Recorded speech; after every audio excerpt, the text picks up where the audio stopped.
the international body. So I'll do an executive summary of the presentation. That first and foremost, Uganda will be hosting AFCON 2027 together with the other East African countries, and there are challenges that need short-term and long-term strategies. Dear members, on the 10th of September, out of the motion by the Minister of State for Education and Sports, Honorable Peter, while paying tribute to the outstanding performance of the team in Chan, there was a resolution of Parliament that the development... So, Mr. Watson, can you help the President of FUFA who wanted the document seriously? As presenting, let's get that right up. Because the Honourable Minister doesn't have, neither do I have. We just need to work in tandem. Yes. But meanwhile, we can be continuing as. But with due respect to the President of the FUFA and the entire family, first, as a responsible minister, that I know FUFA works through National Council of Sports. And I expected such a presentation would have gotten knowledge of National Council of Sports, even if I assume that I've been busy with you, Mr. Chairman. It's surprising that as you hear, the FUFA president, who is a colleague, is making a presentation which even I do not have a copy. And I've just asked the chair of council, which is directly mandated to supervise these federations, whether they are privy to the presentation. But because since this parliament, it would be prudent that as affairs of sports are concerned, all of us as stakeholders are brought on board. And I'm happy that the motion which I moved has been quoted in the presentation. Unfortunately, myself who moved the motion is not having anything. So, Mr. So what we do, let's do it this way before. I want to request that, with your permission, that we have a copy of this presentation. Secondly, with your permission, that before decisions are made, allow me to go back to the ministry, harmonize and discuss this with the Minister of Education and Sports. Because whatever brought here has come from the consultation from the Ministry of Education and Sports and top management. So I want to kindly request that, Mr. Chairman, through you, this be considered. I thank you so much. Yeah, I was proposing this way. You can get out for some 5 minutes. Consult as we move with other entities. I think that's very prudent. So, Honourable Minister, and actually, I watched you get our flag from Morocco, and we are 2 of you, so please go on. You just go and just reconcile for 5 minutes. Mr. Chairman, I want to request that the permanent secretary, since the CEO is there, and the chairman of National Council of Sports and the general secretary are part of that consultation, because it's not about me with my brother. I do not have any. Can I make a small suggestion as well? Your proposal, that whereas it is being raised that our colleagues do not have the copy, as far as I'm concerned, there was a copy delivered to the National Council of Sports, but we can cross-check with that, because if you see the letter, it is copied. However, I also want to suggest that by the same mechanism, documents or a presentation has been made here about AFCON and football, but we have not had a consultation with the National Council of Sports. Whatever is being presented here has zero input from the Federation. We thought that if that was the case, it should have started already, so that by the time we come here, but since we had not gotten any opportunity of any input, then it becomes a challenge for us that some of the proposals, which are good, and maybe even supporting what Council is presenting, had not been included. But we take your advice, and then we'll get back to you. Yes, please do that. Thank you so much. Honourable Minister, you are well represented here. We can move with other. Yes, Dr. Ogwel. Chair, thank you for the opportunity.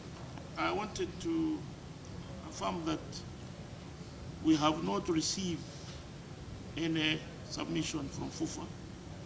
And for all the years National Council of Sports existed, the procedure of National Council of Sports and budget preparation is communicated at the appropriate time.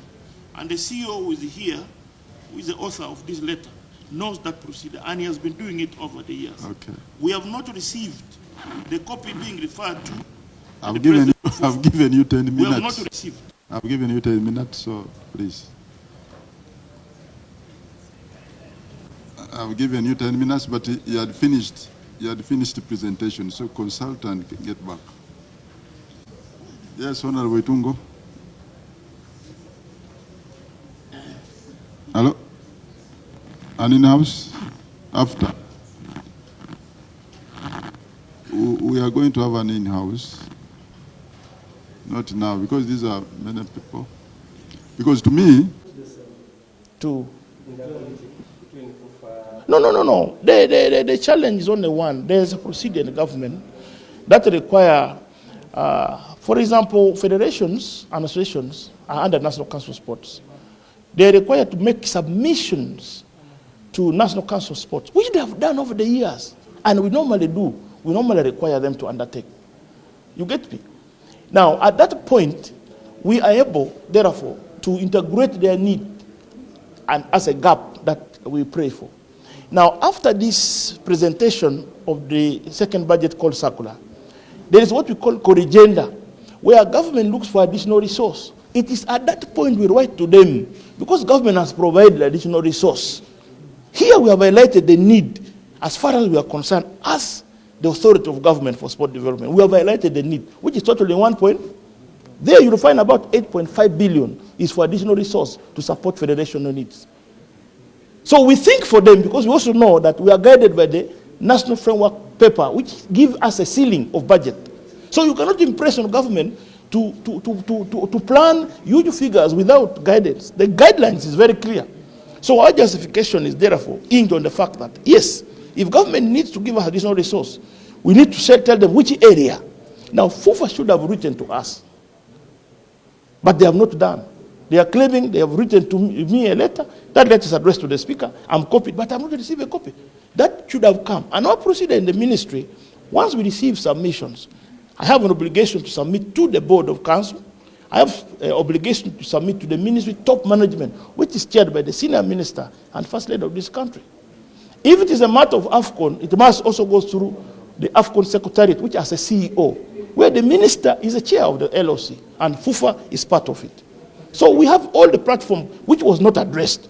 And that was a concern of the Honorable Minister and the ministry, that those procedures must be followed. There's no problem. We need to supplement, complement each other's effort, because this is our country. Thank you. The 7, there is increased need, 1, for government to reinstate the money which has been removed from our budget for the next financial year, which totals to 167 from the 508 billion which we have in the current period.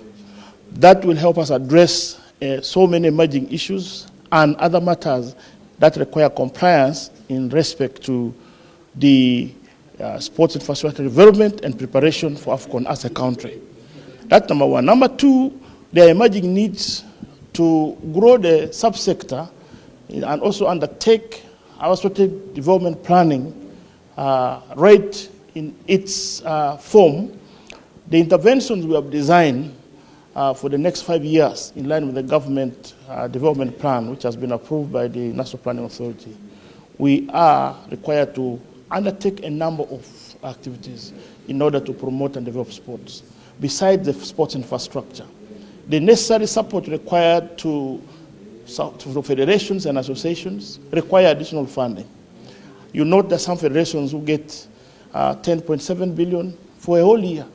You know that? About 28, 27 of them. We have major games and preparation for activities that are aligned to them, like the Los Angeles 2028 Olympics and Paralympics. We have to support national teams for the respective federations to the qualifiers that at the end will see us select those players that tomorrow will represent the country. They need to participate in the regional, continental, and world championships. And those require a huge amount of money. The other aspect is major games government fund 100%, not from the side of the federation, like the Olympics I've mentioned. This year we have Commonwealth Games in Glasgow, where averagely we require not less than 5 billion alone. But the total budget we have in the annual period is 3.5 billion. So that really affects, one, the support required to process the players, present the players, and present Team Uganda as a country. Other needs are aligned to the, now that we have finished some of the construction work, like in the Homeland City Stadium. We have not undertaken activities, for example, the insurance coverage for the facility, which is a must. That facility costed the government of Uganda $130 million US. It must be insured. As a government obligation, in the case of any emergencies, we need to be protected. So we need the money. And training facilities, we are doing in Makerere, Kiambogo, Oima, Boma Grounds, Atituwinyi, Liredo. In all this, there are issues for them to be completed. We must maintain them. We must buy equipment. And these are hybrid facilities we are constructing, which is internationally accredited. So then the other aspect is additional human resource requirement. The new structure for Oima City Stadium requires us to do a restructuring to also recruit new staff. It doesn't have any staff aligned to it because it was not expected earlier. The money was not provided to do recruitment. Now a new structure following our feasibility report is out, which actually require us to hire a few staff. Those are some of the additional needs. So the others we can reschedule them, like the Magogo redevelopment after the AFCON project, yes. But there are these needs that you need, and for us to be proud organizers of such a major competition, but also prepare our athletes. We need this money. We have 1.5 trillion need as an ideal budget. We are not saying government can give us all the money, but this is the ideal budget, which government must know we need. If the money is there, they will give us. How much is the shortfall on that? The shortfall is huge. It is about, if you deduct now 1.5 minus 336 billion, which is what we have, because the 167 has been removed from the 508. So already we are starting on a deficit of 167 billion. So the first thing we are praying for is to have... We have shortfall 1.2 trillion. Yes, 1.2 trillion. That's a shortfall. That is a gap we need to bridge. So, and that is our appeal, that we may not need all the money, but the priorities require for us to operate normally and in an ideal situation. We're not saying this is government must do everything. Yes, government works with the priorities. Now our priorities and mandate require us to construct, maintain, and support the usage of these facilities. Moreover, also support federations who are mandated by law to do talent identification and development, but also present national teams to various competitions, including Olympics, Paralympic Games, World competitions, World Cups, like we have come from Morocco. Those are the things we must do. You might have seen the value of every player, and you can also look at that from the value of player. We want to create such players with such a value. We need to invest in them.